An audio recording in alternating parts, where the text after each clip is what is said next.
Hey, this is Randy at Mountain Air Farms. Alright, we got all our trusses in.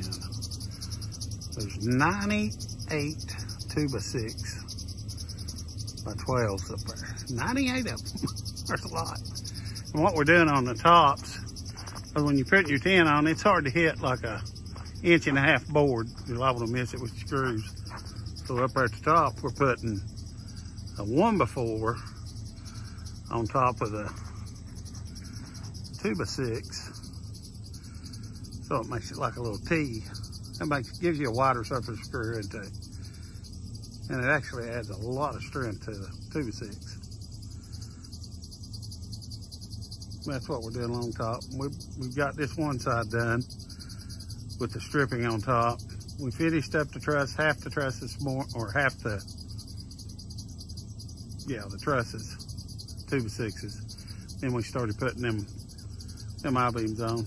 It's just everything's up in the air, and it's so slow on one person work because one's got to drive a tractor. But it's going. It's looking good. But we'll be back at it tomorrow.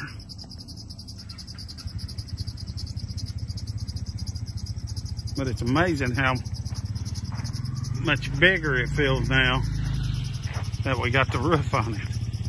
You just walk in, it's just gonna be a lot of room in here. So hopefully this will hold all of Jeff's stuff. His wife said it wouldn't, but I think it'll hold it. Shoot, I'd live in it. Put some stamped concrete in it, and a loft bedroom back there in the back. Be perfect. Thanks for watching. Make sure to like and subscribe. Every little bit helps.